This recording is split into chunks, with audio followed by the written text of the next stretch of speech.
After paying $700 in overweight charges for our extra supplies, we took off from the Edmonton, Alberta airport and headed up to Cornwallis Island, Resolute Bay in the Canadian archipelago, where we had contracted with Ken Boric Airlines to take us up to the northern end of Ellesmere Island. This is the Twin Otter that the Ken Boric Airlines used to transport us up there.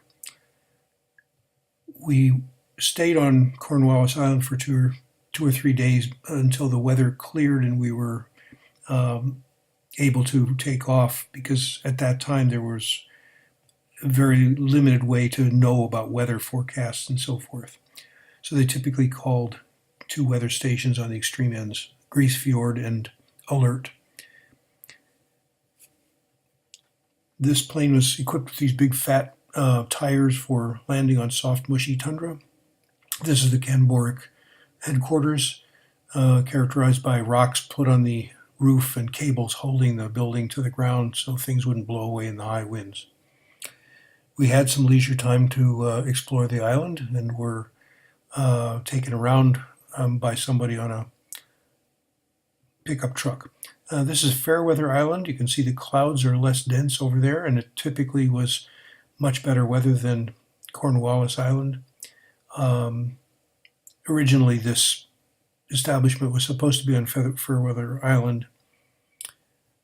Anyway, we explored in the neighborhood. It was pretty desolate and we couldn't camp. So Ken Boric Airlines let us stay in their headquarters here, sleeping on the floor for a couple of nights. It was really impossible to drive tent stakes in the ground there because it was so hard. We did take an excursion to an Eskimo village here, about 10 miles away from the airstrips that were used for supplying oil companies for exploration.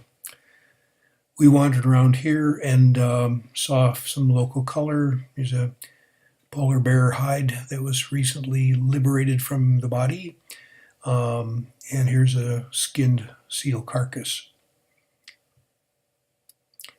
One evening at about 11 p.m., we were rousted out of the bar and say, it's time to go. We've got weather clearances farther north. So we loaded all of our stuff, and the 6 of us got onto the plane with the pilot and co-pilot and headed up to Ellesmere Island. It was a fairly long flight, maybe, I can't remember, 5 hours or something like that. There's naturally no bathroom on board, and they had to refuel. So this is a fuel stop on Axel Heiberg Island at the extreme southwest end of Ellesmere Island. Ken Boric Airlines had purchased some fuel from another company earlier that was stored on this island. And you can see it was used kind of as a trash dump. So people never found it expedient to clean up after themselves. We took a bathroom break. He refueled it from this bladder that's fuel in that big rubber bladder with a hand pump. Then he told us that, by the way, the plane's wheels are slowly sinking into the tundra, so we got behind the plane, pushed it a bit, hopped on and took off before the plane got stuck in the tundra.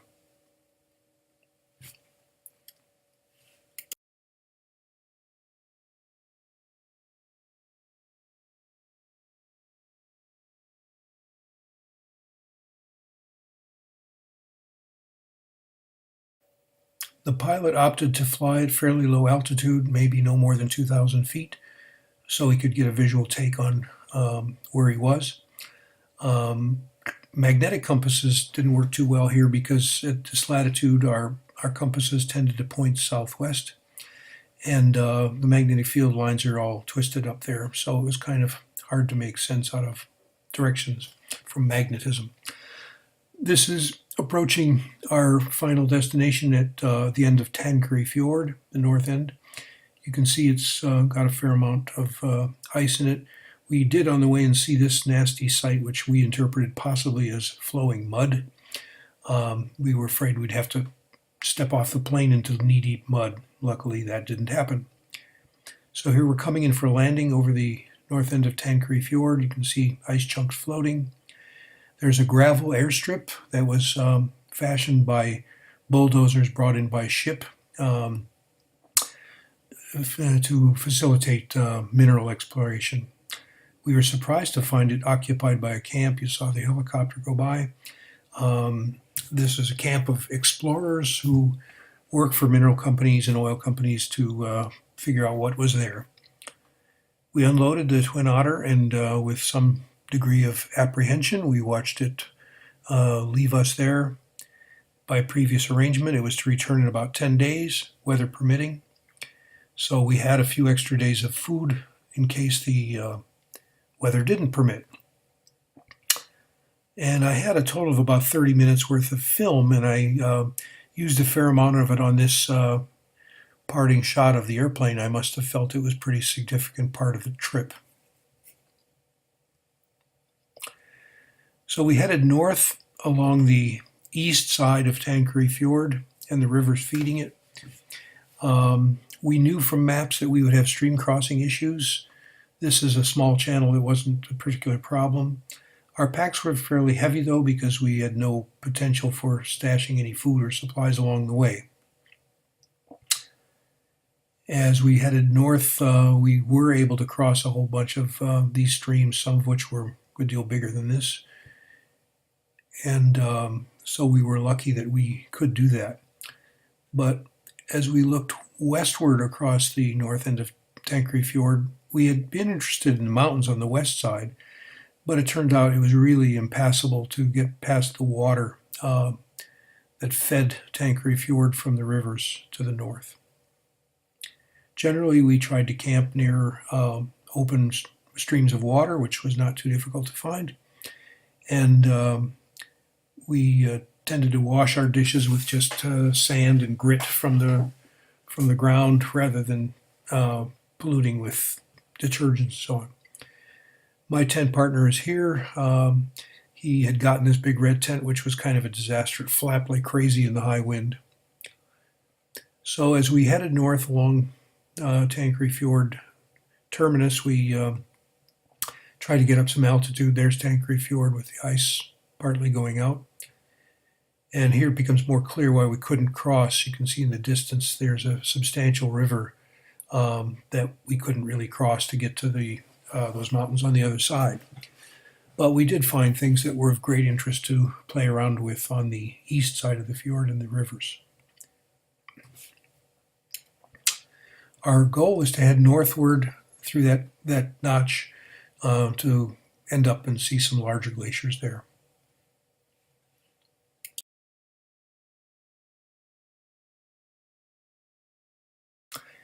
We attempted, or eventually got up to that mountain that just disappeared off to the left for a really nice view.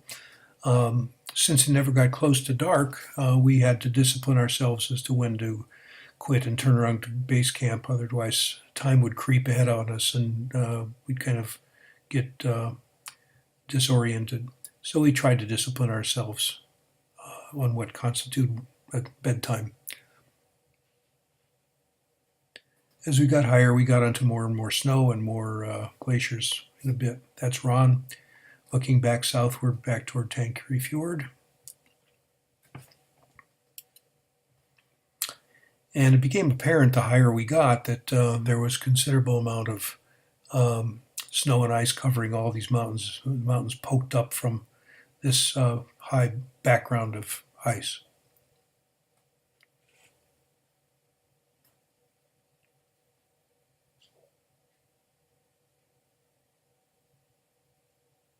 Here we are on top of that mountain I talked about earlier.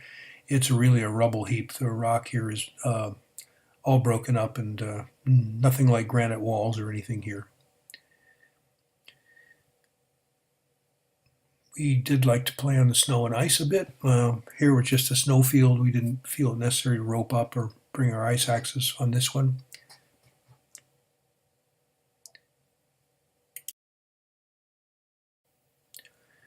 This is Cindy, who had remarkably strong legs and good stamina. She could carry heavy packs, and I could not really keep up with her.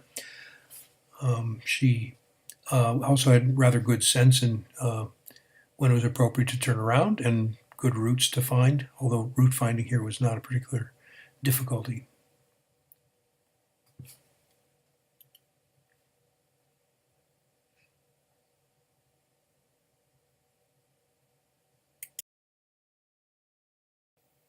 The brown dot in the middle of the picture is an muskox viewed from a distance. Kind of hard to make out here, but here he is a bit closer. Um, he's heading toward a ridge off to the left. Ron and I tried to cut it off by running up the ridge at a lower altitude and kind of overtaking him. And indeed, we were able to intercept his path and get a little closer to him so we could get a better look. This kind of was one of the high points of the trip for me, to get this close to an animal I had never seen before. It's quite windy up there, as you can tell. He made some low, rumbly noises as though to warn us not to come too close, I think. About the size of a small cow, but he could run pretty fast and seemed to have no problem running straight up mountains. They lead a remarkable existence in that they have to find food to eat when it's totally dark and very cold. So they end up spending their time in the winter kicking up snow and ice, looking for rare vegetation to eat.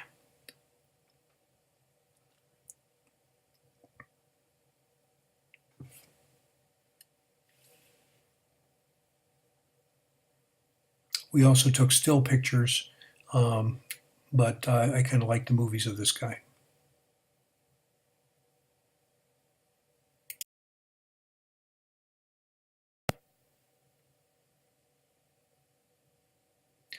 On another day, we decided to hike up to a nearby glacier and play around on that. This time we brought ice axes and crampons and things.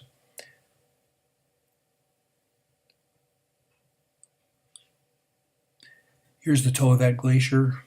The caves underneath, you could hear lots of running rivers and so forth, so it's quite impressive.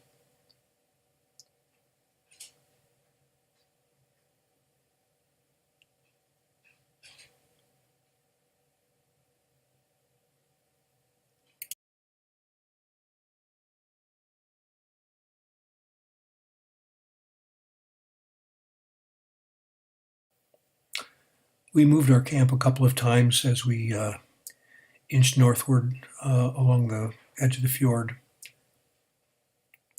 That's Ron and Cindy sitting, supper time.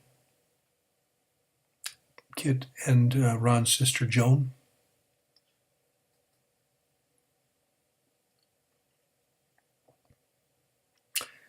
Joan liked to sketch. She had a very interesting notebook by the end of the trip.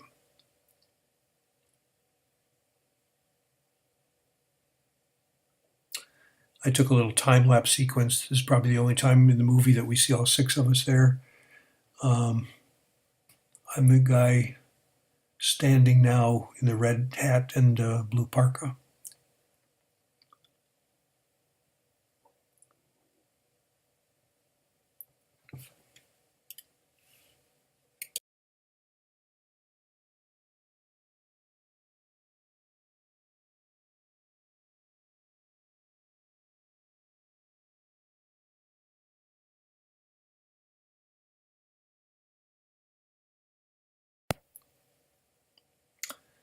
The mineral explorers, strangely enough, their helicopter went past us about 9 a.m. and got back the other way around 5 p.m. every day. So they were commuters to work, landing in various mountains and so on. They were nice enough to check in on us occasionally to find out how we were doing. And I'd developed a pretty nasty cough from the sort of cold windiness, and they actually brought me a roll of lozenges. That's about the only thing they had to treat a cough in their camp. Here he tried to land, but he wasn't very happy in the windy conditions to land on a slightly rough place, so he had to re-land somewhere else before he could give us the lozenges.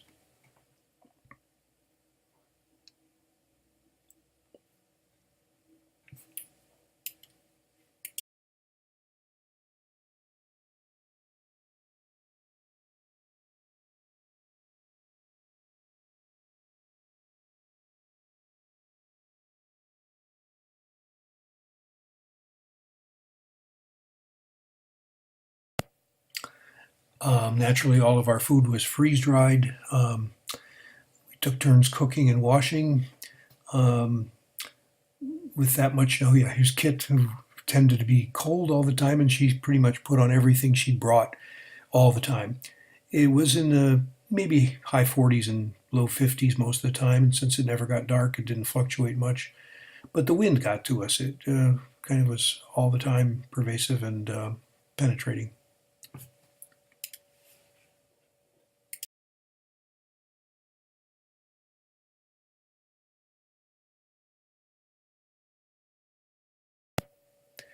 Washing up in this frigid water was always a joy. On the plus side, though, bacteria doesn't grow very fast there, so even if we had some residual food on the plates, it didn't get too smelly or sickening or anything. It was always pleasant to take a leisurely walk without any kind of pack on because you could cover bigger distances and explore a bit more. We saw several of these Arctic hares. They were pretty good sized bunnies, and although I never got a film of it, they did have a characteristic way of running on their hind feet, standing up, so I think to get a better long distance view of what was around them. Here's the muskox again, galloping along.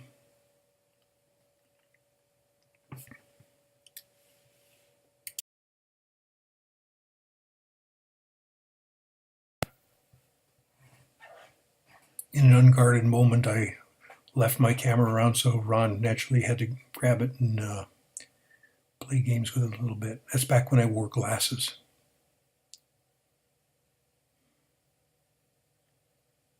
Here's our large Arctic hare friend again.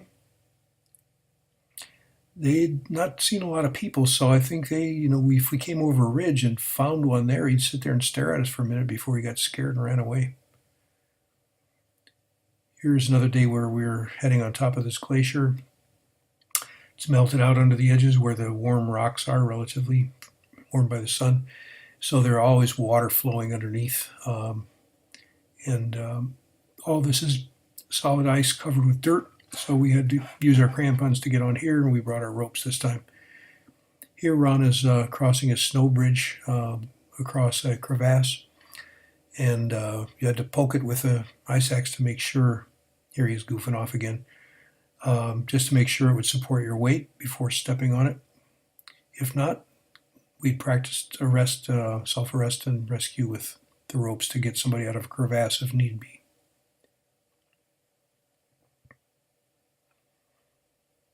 It got more and more interesting the higher we got. I think the snow and ice kind of was a very nice feature that attracted us to this place.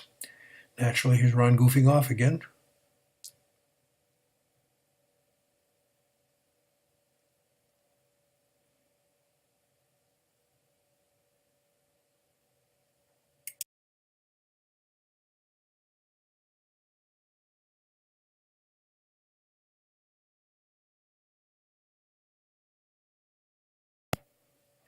This is a nice high vista looking back southward into the Tanqueray Fjord. There is some vegetation around, some tundra and so forth, a bit of greenery. This is the only place I'd ever been where there are no mosquitoes. There were little no-see and black flies and so forth, but we didn't see any mosquitoes at all this whole place, which was quite nice, in stark contrast to Alaska, for example.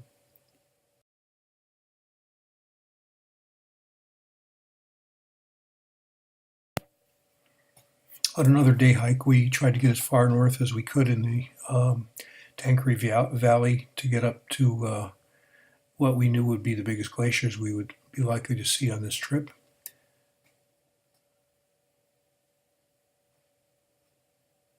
Along the way, we saw some nice waterfalls coming down out of these high hanging glaciers. Lots of water around, but very small amount of rainfall or precipitation, 10 inches a year, roughly what the Sahara Desert gets. But this place tends to keep its water because it never gets very warm. So the water gets trapped in snow and ice. Here we are up at about as far north as we got. These are various tongues of the Air Force Glacier coming down in a more or less continuous sheet from the polar ice cap. Um, when we were there, this was covering much of the northwest end of Ellesmere Island. There's quite a ways still to the ocean, to the Arctic Ocean, but as far as you could tell, it was glaciers all the way. Here's another one of our little Arctic hare buddies. So, having gone about as far north as we could in the time that we had, we started to repack and start meandering our way southward again to get back to where the airplane could pick us up in a few days.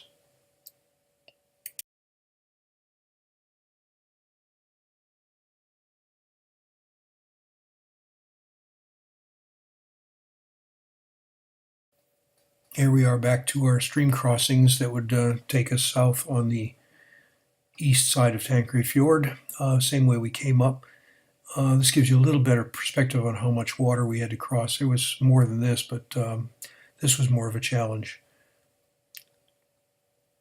We had to play it safe, though, and get back early enough that in case the plane came back a little bit earlier, we would be prepared. So, in a sense, the trip is not very efficient.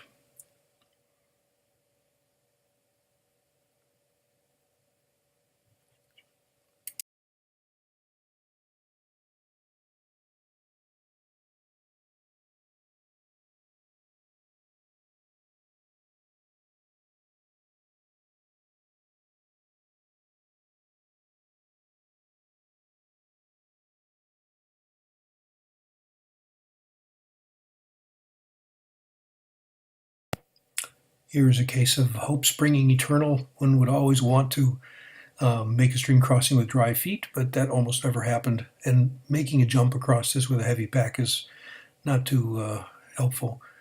Kit, and I tend to share this view with her, went for putting on your tennis shoes, letting them get drenched, and then changing back into your boots on the other side. That way, keep your feet from getting injured, but you knew you were going to get your feet wet. That was okay too. Much to our surprise and amusement, the helicopter showed up with a net. This very nice gentleman offered to take our backpacks from us and make our return trip a lot easier. We were about a day out from our back at the camp with the explorers, and it was a nice gesture, so we took them up on it. They were a little paranoid about our approaching the helicopter while the rotor was going because they didn't want to lop people's heads off, so strangely enough, they were kind of weird about that. But here goes a load of our backpacks. We gratefully watched it fly off without any effort on our parts. We thought that would be the end of it and that we would see them in a day and a half or so as we hiked back. But much to our surprise, they came back and picked us up too. And I'm in the first group to leave. These streams here would have been another major obstacle to cross. So this was a great relief for us because by now we were pretty tired. Those tents on the left are the tents of those mineral explorers who worked a 9 to 5 every day. They couldn't for the life of them understand why we had decided to take a vacation here. In order for them to be attracted to work here, they had to be fed like kings. It was strange for them to see us coming here voluntarily eating freeze-dried food.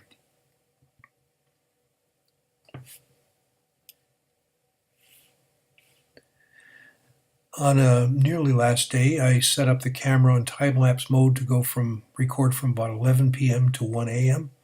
So this is as low as the sun ever got. This is about 2 hours of travel of the sun. Unfortunately, the clouds moved in, but you can still see where the sun was. So the Ken Boric people decided to send us back a DC-3 to pick us up instead of the Twin Otter that we'd come in. They had some other obligations for that. Here it's landing on this rudimentary rough gravel landing strip. Bouncing around. This is an old World War II vintage plane. They're completely reliable and they are so repairable in the field apparently much more easily. These are luxurious accommodations compared to what we had come up on.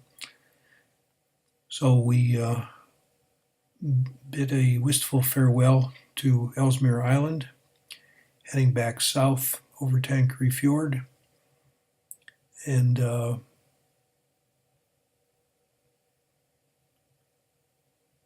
We're finally taking off with a little bit of hearts in our throat as we approach the water, and hopefully his wheels will lift off just before diving off the end of the land here. Now you'll notice that there's a lot less ice in Tanqueray Fjord than when we arrived, and I attribute that to the fact that probably the wind changed and started blowing it southward. And indeed, as we got closer to the south end of the fjord, this relatively clear of ice became more choked up with ice, as you'll see. We were a little nostalgic at this point already because we knew that it was extremely unlikely we'd ever come back here, but we were grateful to have been able to see it. So here you see a lot more ice down in the fjord. Back up at camp, we had borrowed a kayak and noodled around for a while in the water, bumping into the little bitty icebergs, which was kind of fun.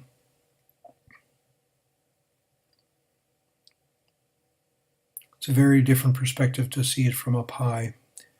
If you're down in the valley, you don't see a whole lot of snow and ice, but as soon as you get up, you do. This time we didn't have to stop at Axel Heiberg Island. Apparently the range of the DC-3 is much greater, and we could make it without stopping.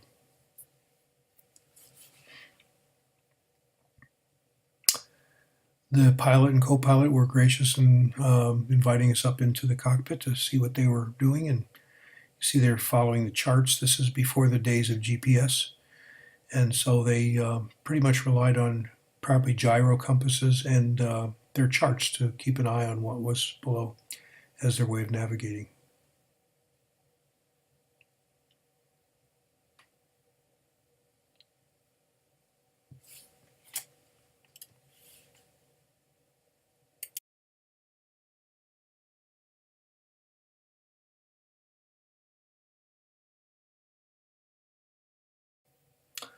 Now we're approaching Cornwallis Island again.